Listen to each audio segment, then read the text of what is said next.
Hello, everyone. Happy Tuesday when we have random people on. Today I'm excited to have Joseph Milnes on. Joseph and I met, I've been seeing Joseph on Facebook forever, actually.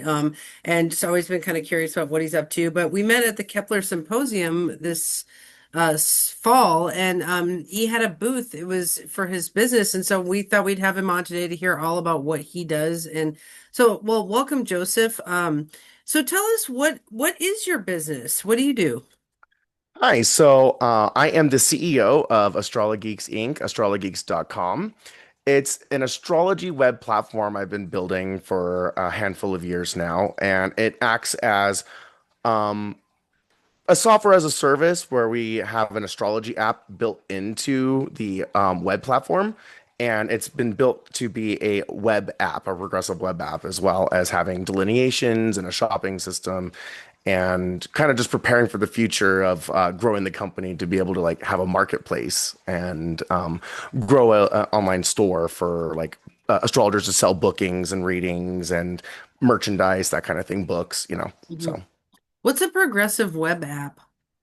A progressive web app is essentially a web page or a website that is installable and acts as an app, standalone app, and has offline capabilities and has some higher level permissions of the modern day devices that other apps don't have, or like well other websites don't have, such as notifications and location permissions and service workers. Essentially, a progressive web app allows a website to do certain things that an app can do, like send you background notifications of an astrology transit, for example. Interesting. So where did you get the name? Why did you pick the name astrologeeks.com? You know, I bought the web URL in like 2015, and my whole initial plan was just to like make software and kind of do like geeky stuff like that, like make it about technology and that kind of thing. And it just kind of really ended up growing as far as like the idea was concerned, and it's just been a lot of work. But yeah, that's generally what it is. Yeah. So it's not like targeted towards like nerds or anything like that? No, it's more about like the whole dream here is to be a technological platform. So I want to release more apps than just this, cloud platform astrology calculator. I want to release more PWAs or progressive web apps and other kinds of apps like Android apps and well, the next thing I'm working on is a Chrome extension. So Hmm. I'm trying to build software. I want to lease my ephemeris and, do other technological things that can help the astrology world. Mhm. So you've been talking to me a lot about an ephemeris that you've been building. Tell me about what does that even mean to build an ephemeris or what does it do? I mean, I know what an ephemeris does, but like what does yours do? Tell me about the ephemeris. So, it came out of a specific need. So most astrology programs use the Swiss ephemeris, which is a C library that essentially can be used on any desktop platform, right? It's a desktop computing specifically is when it came out was for desktop computing as a library. And the Swiss ephemeris as a module for the web is really difficult to interact with. There's a couple ways to go about it, and one of them is very expensive, and the other way is the more common way, and it requires interacting with PHP. So that's server language, and Hmm. that makes the back and forth of calculating astrology kind of slow Hmm. because you have to fill in a form, wait for the page to reload, calculate, and that kind of thing. And even when I started doing my progressive web app and I was working with the Swiss ephemeris initially, it was it was a very slow like experience. Like in Ajax, I'd have to, call on the front end and say, "Hey, get me this data," and the back end would have to produce this said data. So it'd be like a little loop waiting for like a second or two, which is not efficient for when you're trying to calculate transits. Hmm. So it's very difficult for me to really make anywhere headway technologically with that. So the purpose came to be as, I really need a ephemeris for the web and an ephemeris for the browser. Hmm. And so I took on the liberty of having to finally roll up my sleeves and start writing it in JavaScript, which is the primary language of the user interface of the web. Hmm. So when you ask for passkeys, you log in, you get a lot of interface stuff. It's mostly JavaScript doing the front end work, validating your forms and all sorts of stuff. I mean, and JavaScript can really be super complex for some developers, and so a lot of developers shy away from it. And so you'll see some websites be kind of like tinkery, you know what I mean? Hmm. Because they're not really thought out or like brought out libraries. But JavaScript is the language of the browser, meaning that the browser can interpret it at lightning speed. It requires one CPU and it's basically your device doing the work. So instead of making my server do the work, Hmm. which is the Swiss ephemeris, right? And that's how it works on astro.com. You know, they have Swiss ephemeris installed and then you have to interface with the PHP pages. Hmm. That's why they don't do Ajax because it's faster to get the page load and then just reload that way. But this is even better because with having a JavaScript library for an ephemeris, now my browser can do all the work, or my phone can do all the work, and it can calculate fast, fast, fast, fast, fast, without needing to make server calls, without having to slow down my server, and give you the data that you're expecting at a speed that you expect from an app. So that's what makes it truly different is that in a PWA, now the ephemeris is installed in your Hmm. device and it does the work like there. So you'll see that now the whole platform transformed into this like lightning fast calculation thing where we can open up 20 different calculations and fly through them like you would a desktop app or an Android app. It has that kind of level of efficiency with the speed and calculation. Hmm. So I don't have to leave a single web page. I don't have to take you away from there. You can have the entire experience as soon as the page loads, Hmm. and it's all there. Hmm. Interesting. So it's okay. Now I'm not a computer person, and you're using acronyms that I don't know. So it's like just to translate to the listener here. So it's like basically, if you hadn't built the ephemeris in the app, then it would have to like call out to the web to get information. Whereas this one, it's just happening within the app itself. So it's like if you want to look at transits or something like that, it just happens really quickly. Whereas, and then like if you were offline, it wouldn't work and this and that. But like this app would work in like Timbuktu with the ephemeris in there kind of thing. Yeah, the potential is totally offline capabilities. Yes. Okay, And okay. that lightning fast. Yep, exactly correct. You're exactly right. It has to talk to the server, has to talk to the web to get Yep. the data back if you're using Swiss ephemeris as the model or a C library like that. Okay. But with JavaScript or having it natively in the browser, it's right there. Hmm. And so yeah, Okay, lightning interesting. fast. So what is your background in like how did you get into this computer stuff? Like what is your background? Well, I got thrown onto the computer probably when I was like 6, 7 years old, really young age. Hmm. My father, who was a Leo, sat me down in front of the computer and said, "Here, this is a program called Paint." And Okay. showed me Microsoft Paint and just really got me started with printing. And then I was like always on the computer. Okay. And I grew up in the early 90s, right? So I got to be there with dial-up and the long downloads and the piracy scandals and witness it all.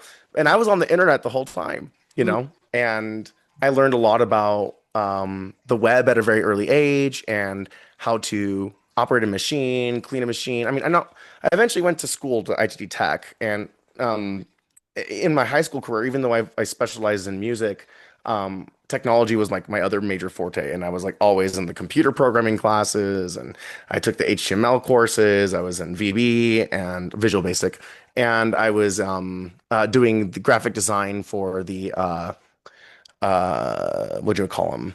The school newspaper. And so it's kind of always been there. And then I finally, because of my love for astrology, I was like, you know what? I can do this. I'm going to build something because I love building something and I wanted a challenge. I didn't realize how much of a challenge it would be to build an ephemeris. Yeah, oh yeah. I mean, well, God, I'm sure the people have been building those ephemerides for like 10, 20, 30 years. I mean, like, I don't know how long it took them to build the Swiss ephemera.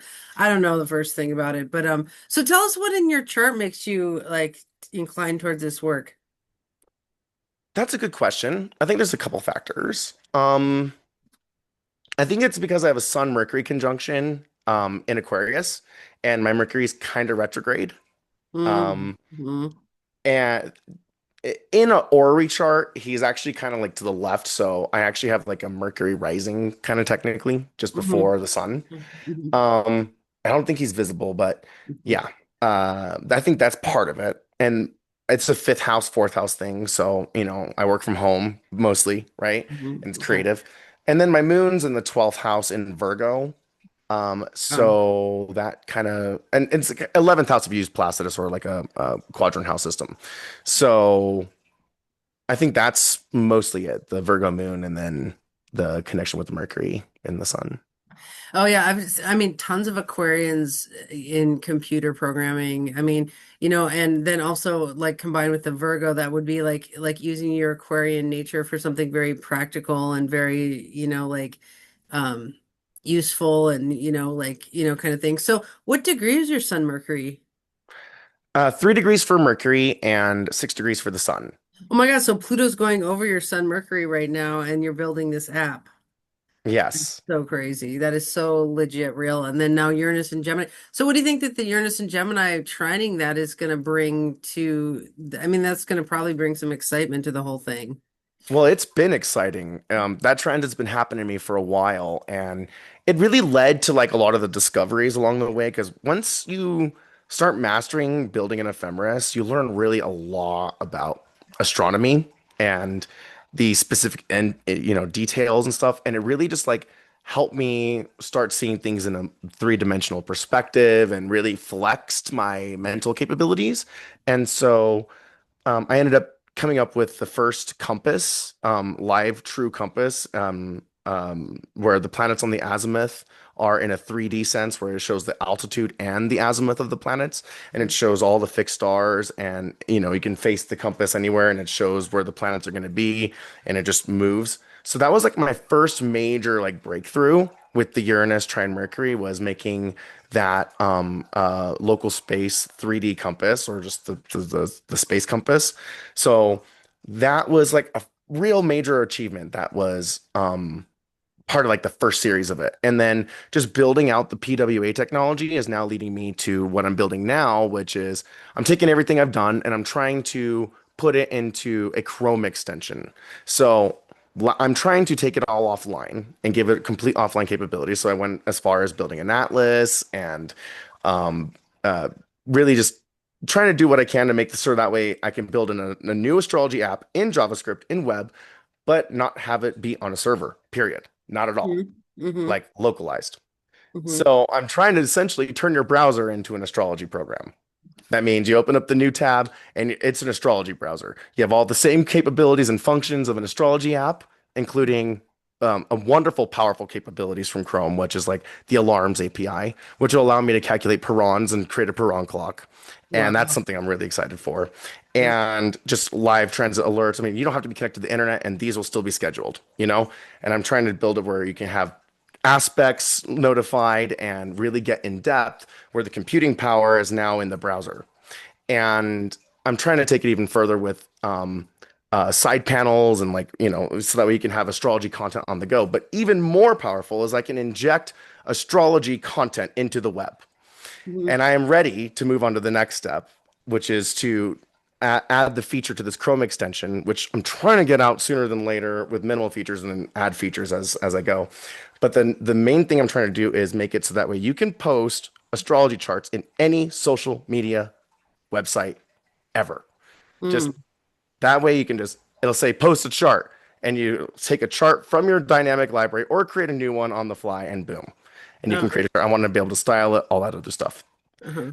Other Interesting. things can be data scraping, like from the Astro Data Bank. Mm-hmm. I want it so that way you can collect information from there and say, hey, save this chart.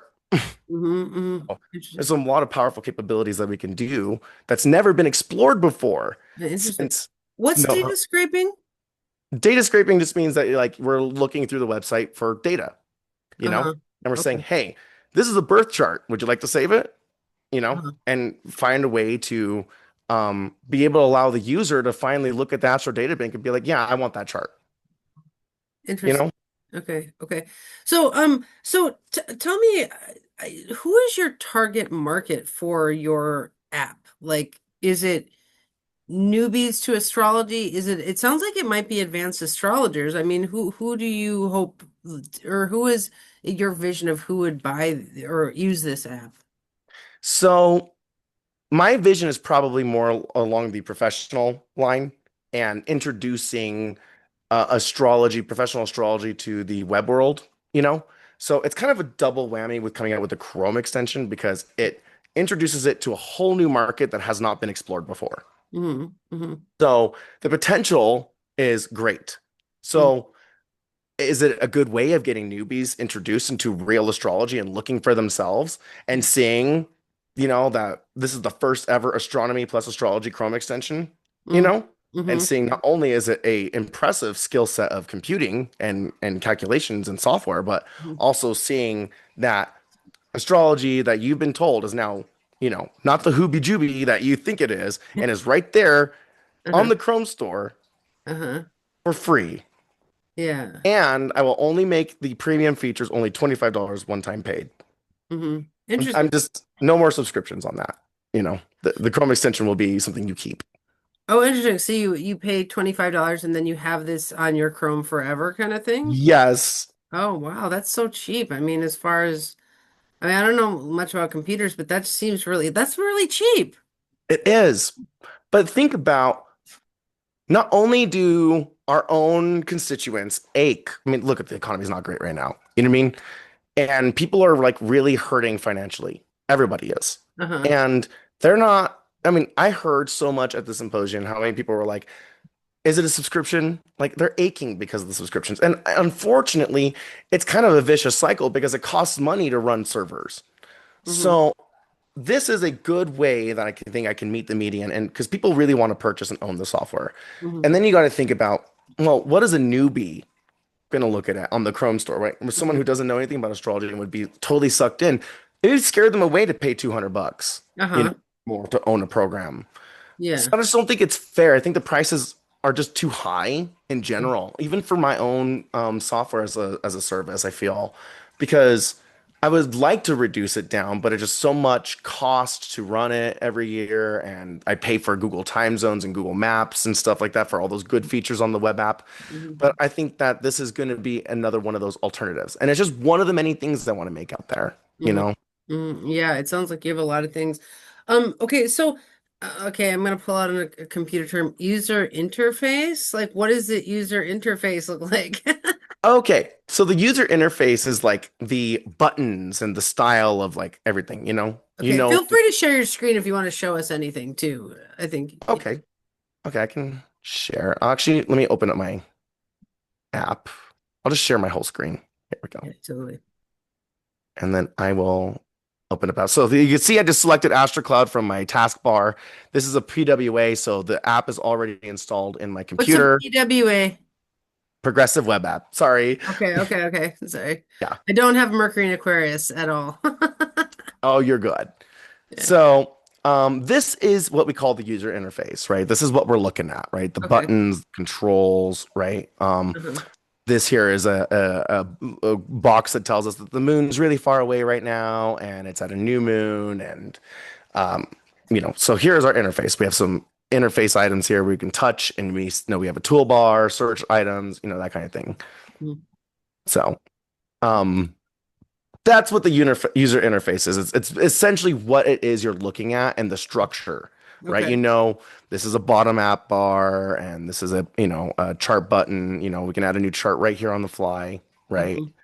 Um, we can scan charts from a QR code as well. Oh, So wow. that's a new technology I've also added to the PWA where because it's so much work to like add a new birth data and fill out all this every time you talk to somebody. If Yeah. you have it in the cloud, you can just share a code and then a person can scan it with their phone and with the app open Uh-huh. and then boom, it's like instant transfer. So you can upload an image or take a picture or use your camera, but I'm using my camera right now. Okay. Um, but yeah, so this would be the essential interface. And like, okay, we open up transits, for example, and we know that this is our wheel placement, and we can see right now it's going in real time, right? So Uh-huh. it's showing every second that it's calculating. And if we click here, we can see that everything's updating every second. Hmm. So yeah, this is what the user interface is, right? We know Okay. this is tabs and yeah. Interesting. Do you want to show us some of the things that people can do in your app? I mean, feel free to poke around in there.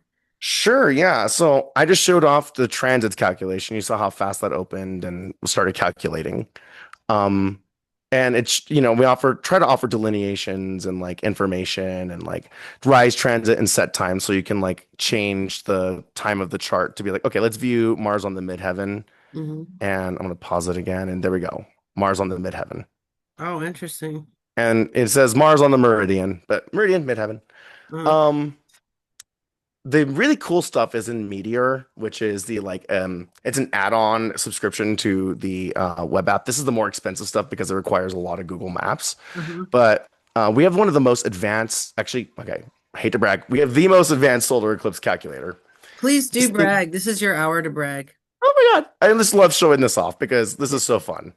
Would you like to play the eclipse shadow animation? Oh, sure, sure, yes. So there is our place of greatest eclipse. This is our current one. If you didn't notice, it's just going to do the September 21st one or whatever. And so I'm zooming out now, and we can see the shadow path being animated of the penumbra and umbra, and we Wow. see the shadow path itself and the place of totality. But yeah, and it goes for each UTC minute, second, right? So we Hmm. get to exactly see what the eclipse will actually look like, right? Oh, And wow. so we have this full simulator built in, which no other astrology app has in their astrocartography. Hmm. So that's one of the main like bread and butters of the Solar Eclipse Pro. As you can see, we have like delineations. Click on a line here, and you can hit more info, learn more about Uranus on the descendant. These delineations were written by Cindy McKeon. Oh Um, yeah, I was gonna ask you how. Okay, so Cindy McKean's gonna be on our show next month. I think she's in like Singapore right now or something like that, so she can yeah. come on. Yeah, but yeah. So she's a big astrolocality person, and so I was wondering, you guys are really good friends. How she is involved with this? But it sounds like you have an astrolocality app, and she writes all the delineations for that. Well, she actually came to me with the idea for Meteor. I really didn't know anything about astrocartography until she came around Oh. and was like, "Hey, I have this idea. I want to do this." Hmm. And I was like, "Okay, I need the math." I Hmm. was like, "I need to know how to do like what is this?" Like I was trying to look at it and trying to find out what we were doing. So it was like a while that we were on a hunt for figuring out what the algorithm was for this. Turns out it's actually very easy once you know the terminology, you Hmm. know. Um, but it's just one of those astronomical things that a lot of astrologers don't know and use the wrong terminology for. So it made it really difficult to like find the easier sources of it. We had to go and find expensive books. So she really was her idea with coming up with Meteor and wanting to make astrocartography. And I said, yeah, I can do it. Let's do this. And it was a challenge that I was happy to accept and ended up becoming a flex for both of us. And it was really cool. It was really cool to build this. Wow, combined flexing. Uh, Yes. Another cool thing about this is we're the only software that actually can simulate the full contacts of all the eclipse. And you can choose mm, your local circumstances and choose any location with Google Maps for mm. local circumstances. Wow, interesting. Yeah. It's This just, would be really good for people who are into eclipses. I don't know. I haven't seen a lot of apps really offer much into the eclipses. Is this kind of unique to you guys? yes, my vision was I really wanted like something like NASA's eclipse viewer built in with astrocartography. Hmm. Because eclipses are very complex. They're not just, I mean, most astrology software is just default to the moment of greatest eclipse for whatever, the timestamp and then whatever location you want to select for. Like the moment of greatest eclipse is also geospatial, Hmm. and you have your own local eclipse circumstances that are relevant to your place. And Hmm. so if you're within the view of an eclipse, then these circumstances will apply to your locality. Hmm. Hmm. And so here by default, it shows the place of greatest eclipse and shows us all the information here. But if I were to like come to, let's say, Where would be out of the zone of the eclipse? Well, let's see if we can just try Australia. I can just drop a pin right here somewhere. Okay. And then I will. Nice pin. Thank you. So here we can say that it's not visible in this location, but we get these circumstances where the partial kind of starts and ends in that circumstance. Okay. Interesting. And it was really helpful. It's especially helpful for when like the 2024 eclipse we had that was when I started building this and we had it just built this just in time for it.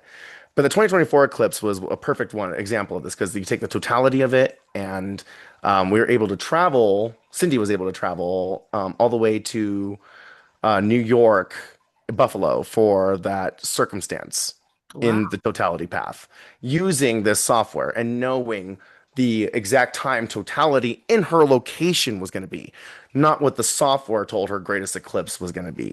Oh, And interesting. these circumstances take a lot of really complex math to build, which is why Swiss Ephemeris is not really good at providing the circumstances of an eclipse. And most softwares have to try and, they have to build it out manually from Swiss Ephemeris, Hmm.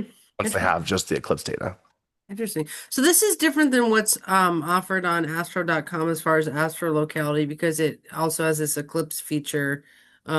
What else is different? I don't know much about astro locality at all. So um So because it's powered by Google Maps, you can see like we have the location data here. Then let me open up Cosmo Maps, just like the natal chart, so I can give more well-informed answer on my chart.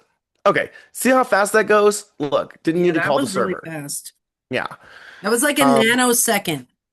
it's cool. That's what Yeah. that yeah, so another factoid here is like, okay, I can look at my compass. This is the 3D space compass we're Ooh, talking that's about. cool. And that's my natal location, right? And it shows Okay. my compass, my natal compass there. And then this is my located chart or whatever, right? Mm-hmm. And then this is the geospatial compass as well. So this one shows the aspects over the azimuth. For the 3D compass shows the altitude in azimuth. This shows the aspects of the azimuth. Okay. Interesting. And you can do this for any location. What's the Um, azimuth? the azimuth is the 360-degree circle around your physical space. So if you were to put your arm out and turn around in a full circle, that is the azimuth of visible horizon around you. Oh, interesting. Interesting. Don't people use that in there's like certain like it sounds almost like astro feng shui that they do they use the azimuth in that? Yes. Yes, Yeah. I think they use it in astro remediation. Yeah, yeah, interesting. Okay. Yeah, and so I find that the geospatial aspects are like the final determinator of your local space. Like they will tell you what your experience will be like, even if you got Venus on the midheaven. You know Mm-hmm. what I mean? It Mm-hmm. tells you exactly what the tail's like. And I Okay. can tell you, you know, I hate this sun square with, I mean, sun square Uranus here. I mean, Uh, it's tough to deal with all the random craziness that comes up here. is I that love your natal chart? yeah, that's here, the natal chart in Yeah, the yeah. natal place. But when we went to Kepler, I had a sun sextile Venus, and I loved it there. I really enjoyed it. It was so Oh, pleasant. oh It my was goodness. wonderful. I was going to actually ask you what affiliation do you have with Kepler? I mean, I know there's a big astro locality program there. Like I could tell that there was a lot of astro locality students, and it seems like you have like the astro locality computer program. So, do you have an affiliation with Kepler outside of that, or what is your affiliation with Kepler? Well, I was just teaching, co-teaching with Cindy, the astronomy of astromapping, Oh, okay. this past year. We just had a whole staff change, or Kepler just rescheduled some stuff, and I'm have to think about ephemeris building, maybe possibly as a subject to teach there at Kepler. So right now I'm kind of in transition of teaching something else. Um, Okay. this art cannot be lost. I mean, it is so important that astrologers learn to do this kind of stuff because all astrologers used to know how to. And, Hmm. now that we've become dependent on computers, when you over rely on something and it becomes outdated, it can be fatal. And we end up falling into some pitfalls technologically. Like monopolies and not and stagnant development. Like no one's really getting anywhere. Yeah. It's like crazy to hear a computer guy like critique like what do we do without computers? But yeah. Well, I did build an ephemeris once when I was locked in a hospital for a month and I needed an ephemeris, so I was like resurrecting my own ephemeris, but I think that's a little different than what you're talking about. Yeah, because this is actually like building the library that can read the coefficients from NASA JPL and like translate it into actual data, Oh, usable, and convert them and be able to know where the planets are going to be at any time. Also knowing orbital elements as well, being able to calculate them without tables and being able to like observe for example, to observe Juno at a certain epoch and knowing its longitude of the ascending node and its eccentricity and inclination at that time and some of these factors, you have to be able to take that and also reverse calculate the position of the planets. It may be less accurate, but it's more accurate than guesswork. And Kepler, who Johannes Kepler came up with these algorithms with the orbital elements. It only makes sense that we still learn to teach and do these things because if this art form gets lost and we lose the ability to do this, it's not good for us because it's already a kind of a place where no one's really able to go anywhere new without having to break the boundaries and do it from scratch. Interesting. Okay, cool. Okay, so tell me what is this map exactly that you're on now? So this is the Cosmo map or the natal chart map. Okay. Is that like have to do with astrocartography? Yes, this is an ACG local space map. So it's a hybridized map where it's not just astrocartography, but it has everything, the geospatial aspects, the What's compasses, ACG? astrocartography. What? You're like the acronym king of this show. Like you've used more acronyms than anyone. I'm sorry. No, no, no. You are truly a nerd. A geek, sorry. Well, I'm like formulating a new understanding of Mercury and Aquarius as like acronyms. Speaking of Um, acronyms. yeah, and it's easier because I kind of expect everyone to know what I'm talking about too, which kind of makes it tough. Well, I know the crowd here. Like you don't know the crowd. Like, and that's why I feel like your target market, with just how your brain works, might be like, okay, do you know what a B2B is versus a B2C? Yes.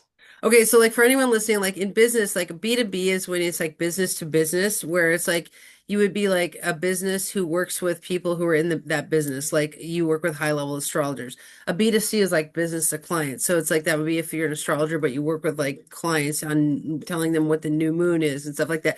I feel like you could rock it as a B2B, because you like are working with like the upper echelon of astrologers, So I love, it was really great to meet like um Rick and some of those really just I mean, I was just kind of famous starstruck. astrologers. It was so cool to finally pick their brains and like sit there with Rick and him explain harmonics to me and I just got it. When he explained it to me how harmonic aspect worked, I was like, "Thank you. Someone finally made sense of this." Yeah, I like hanging with the big dogs because they're like really smart. Yeah, yeah. And so that's why I think that, Rick was right when he would talked about like technology and where it's going in the future with astrology. And I think that we gotta stay not just current, but like we gotta be popular in mainstream again. And you can't be popular in mainstream if you're not in AI and you're not like in everyone's browsers and you're not like in everyone's like face, you know? Okay, okay, let's talk to you about AI. Like, okay, because that is so Aquarian. Like, so tell us about your relationship with AI. So, AI is my only employee. But Um, dude, he's a cutie though. No, I don't know. it It's not a does. It he. It's helps. not a It's the he. only It's a thing that they. helps. I love it. I think that AI, I'm ready for my implant and because I can program it. Oh my God. No, I think that it's definitely going to be here with the future for a while now. I mean, Probably the forever. amount I mean, Pluto and Aquarius is definitely gonna like be it's gonna be a theme as Pluto's in Aquarius of like all the intensity around it, but like it will be there after Pluto leaves Aquarius, don't you think? Oh yeah. Oh yeah. I Mm. mean, it'll be here for the entire age of Aquarius because Saturn technically rules it by, ancient perspective. So, Interesting. try not to fall into human enslavement along the way, but Yeah, you I'm sure in know, the book of rulerships it says AI Saturn. Like no, no. All the computer programmers I know, and I live with one, they're starting to use AI in order to build their programs. Like they ask AI to do it for them, essentially, right? you can help. AI can be creative. AI can be definitely be helpful with getting kind of like the ball going, but unfortunately, AI came out after the fact, after I already went through the whole fucking work of like, I'm sorry, of like the whole You thing can of totally like swear in here. building the ephemeris. You know what I mean? Yeah, yeah. I already was like chasing, like I was waiting for AI to come out, and it was, I mean, Google searches were just simply not enough for me. Uh-huh. For me, like, how does this do? Because it's mostly for me code research. What does this function do? How can I work with it? What's a good example?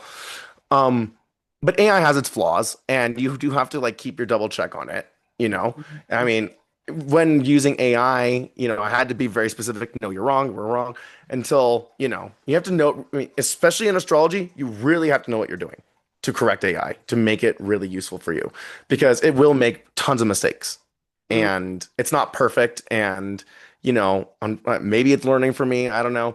But, it's helpful in the essence that when you start working with it and you provide it better data, it's going to produce better results. So my relationship with AI has evolved since I started with working with Google Gemini, hmm and it's got a plethora of information accessible to it that the others don't have, such as astrology information and astronomy information, being able to scrape the web and look at all the data from the web and be like, oh no, these facts, these are true. And its code examples can be really good. I think that it can be helpful to an extent if you know what you're doing, and you got to do your own handwork. Yeah, It yeah. does not free you from um it doesn't free you from the requirements and the expertise and the knowledge required to make sense of it all hmm and to know what you're doing. But it does help increase your productivity. Interesting, interesting. Yeah, it's kind of like in that like Master of Puppets, scenario. It's like you are still the master of that puppet that is AI. I mean, and it's like how control the puppet is like what happens. And so it's like we have to look at the human behind the AI because that's really driving what happens anyway. Wait, so do Yeah. you have your sun square Uranus exactly? In the geospatial aspects in the compass, let me see. About less than 3 degrees. Okay, interesting. So Pluto's going to go over your sun and square Uranus. That makes sense. How old are you? Oh, well, in the ecliptic, it's going to conjunct my Mercury and my Sun and square my Mars. Oh, square Mars. What degree is your Mars? 3 degrees. Of So I can Scorpio? go show you my wheel. Of Taurus. Of Taurus. Okay, interesting. Wow, that is so building a foundation. Like you are so building a foundation right now. Okay. I have to get to know you a little bit through this episode here. It's like, and it's also okay. Okay, fascinating. So you are just rocking and rolling. You are raging right now with rage building. I am. Even though I'm not making a lot of money right now, I have been putting my heart and soul into building this because now that I finally got this tool built, I'm like so ready to move on to the next level. Yeah. So What I is can the give you next level? What is the next level for you? the next level is going to be this Chrome extension, and then it's going to be app development. So I can show you a little preview of it. So I just open a new tab and I'm ready to search my web. But this is the PWA install. Doesn't matter how many new tabs I open. I'm just gonna There it is. So that's the And Chrome extension. It just comes up like astrology first on your Chrome. right. And then it's gonna be able to inject content into websites. Like you go into Facebook, you have three buttons right now: post a reel, post a photo, right? But then I'll add another button to the interface to Facebook. It'll say post a chart. Whoa! Whoa! You're like infecting the web like moss in a forest. Yeah, you think about like injecting myself into the web, into certain websites.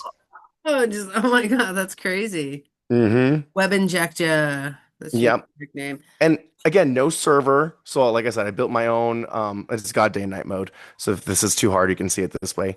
But we've got our own form in here and it's ready to select a location from anywhere in the world. I built this, database here. We have a manual option for time zone offset because one thing that a lot of astrologers just don't seem to understand, and it kind of baffles me, and you know what? It's mostly due to the technological culture of the fact that a lot of astrology programs not only rely on just the Swiss ephemeris, but they also rely on the ACS Atlas.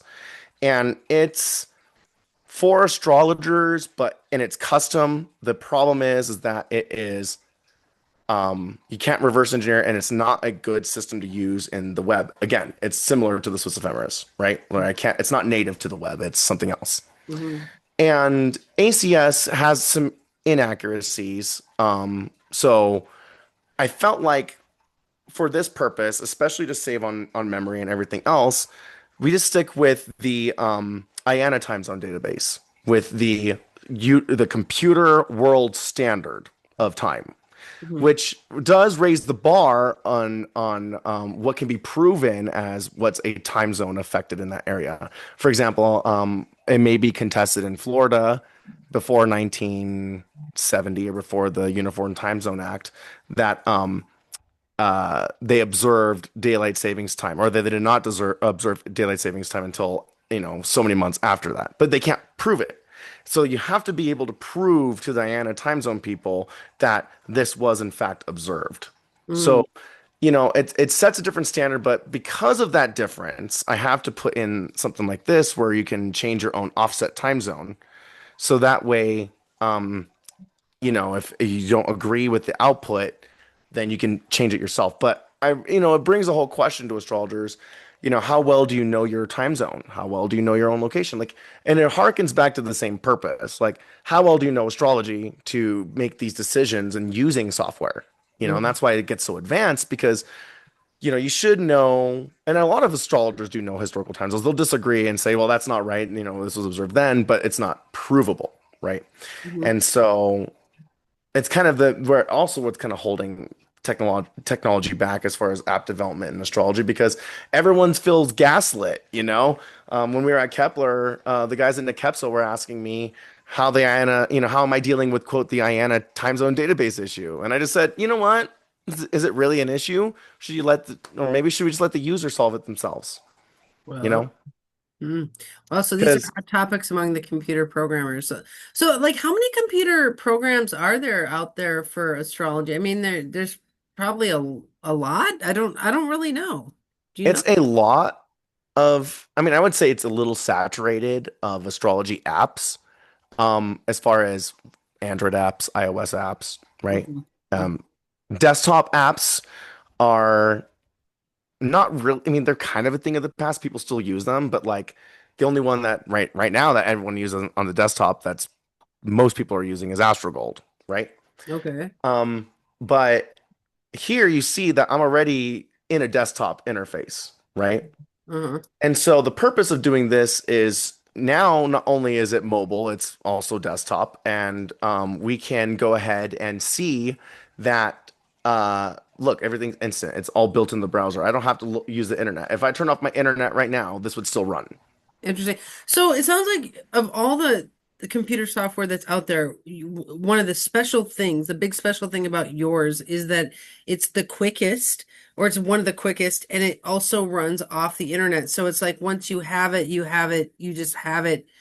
Like you could be on a plane using it, or you could be camping without Wi-Fi and be using your app, and like so it seems like that's one of the real strengths of your software compared to the other softwares.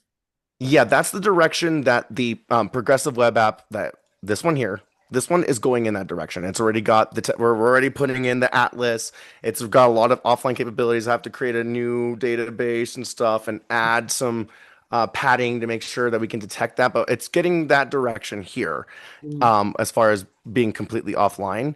But the Chrome extension that I'm building, that I'm trying to release in the next month or so or less, and I mean less, mhm. will be completely offline. So this is offline, this Chrome extension. Interesting. Yeah. So are there delineations in your program? There are built into the Astro Cloud, which is my Astro Cloud Meteor, my bread and butter right here. Um, so when you create an account, it's Astro Cloud.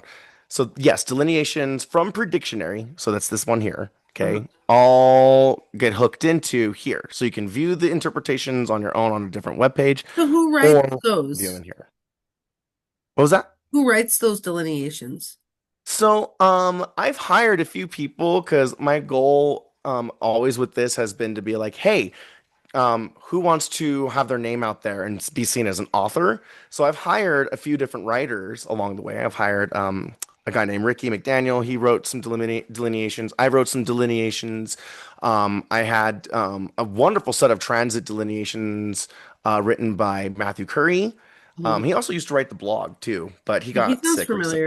recently. Hmm. Yeah, poor guy. He got sick, so he couldn't really continue on. But I mean, he was doing great. He was one of the best writers. And then Cindy wrote all the cosmic map line delineations. Hmm. So I'm trying to like invite people to like contribute and like have their own authorship this way because it's a lot of work to write all these delineations, and you have to be absolutely crazy Yeah, to try and yeah. do them all. Yeah. It's interesting though because I guess it's what you would call like evergreen content, where it's like once you write it, it's usable forever. I mean, like whereas like if people write horoscopes, then they write predictions for the week and then it goes away and it's not usable after that. But like with this case, once you write it and you get it done, then people will be using it for a long time, kind of thing. Right. So interesting. Does your program have the ability to look at like composite charts and things? Yes, it does. So under this wheel here that says Astrology Tools, and this one's Astromap with the meteor logo. You can easily go to composite right here, Oh, cool. um, and Davison relationship, synastry, progressed moon declination. So let us lunar returns, solar returns, secondary progressions, annual perfections, and the lunar eclipse, solar eclipse stuff, and some solar arcs. Oh, And wow. that You can do a lot of stuff in there. Yeah, they were so fun to calculate. And I'll definitely say that the Eclipse stuff was the most challenging, but very most rewarding. But the rest were really, honestly, a blast to calculate. I had a lot of fun cranking these out. Interesting. Interesting.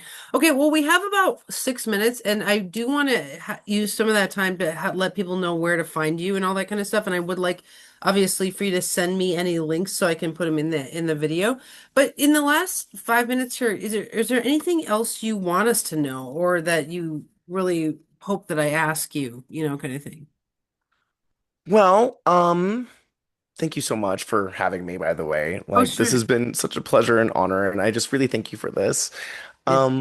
It's been a real struggle building this. I really have like sacrificed like a lot of income like to build this and you know, I'm not making a lot of money right now because it takes a lot of work to market and get it out there and to still continue working on it. So, the only thing I can ask is just, support me in any way, guys. If you guys see this Chrome extension, this will help me a lot. I think it'll be great for the community, and I'm trying to do something that's like affordable for everybody, especially in times like this, and it's just going to like make astrology accessible for a lot of people. So, Mhm. if you're interested in these, features for powering the web with astrology, like please let me know. And I'm always open to ideas. And you know, if anyone wants to come to me with ideas or wants to contribute in some way, please let me know. You Hmm. know. Hmm.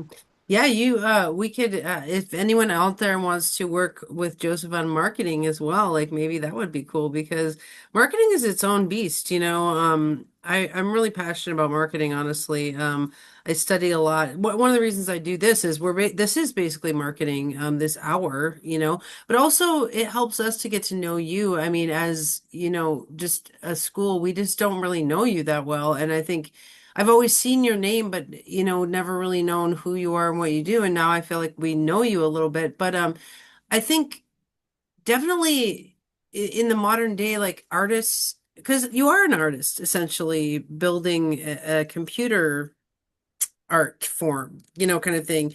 That supporting local artists or small artists is a beautiful thing. And I think if people could choose your program because you are like not local, but it's almost similar to that. Like you're a small cookie in a big pond, right? Like, but it's like definitely you're built to do this. I mean, with your Sun, Mercury, square Mars, like you are built to do this, and you are in the prime of your, time doing it. So, anyways, yeah, if you're watching, you guys, go find Joseph. Now we do support him, and because it will keep him going on building his little system. Not well, not little, his huge empire. Okay, but but Joseph, okay, tell us, how do we find you? And I know you'll send me links too, but how do we find you? Well, the easiest way to find me is astrologeeks.com/about us, and you'll find my face and you'll find some of my social links there. You can find me on YouTube and Facebook. Easily find me on Facebook just by searching my name. If you find AstroloGeeks, you'll find my name. You can easily search us on Google, search me by name. I show up there. I do music and stuff, so if you might see a SoundCloud, that's me. Mm. As well as following me. Look out for Astrologeeks as well on the Chrome store, and look out for Astrologeeks just in general. I also run a Facebook group, the Meteor and Astrocartography Locational Astrology group. So that's the one dedicated to the software and dedicated to helping people understand astrocartography and get familiar with the software. But yeah, Wait, what instrument do you play? I play piano and I sing. Oh my God. Oh my God, I play piano. We should play a piano duet someday. I actually do electronic music production. Surprise, you know. Oh my God, you geek. You're such Yeah, the a geek. dance music. Oh wow, cool.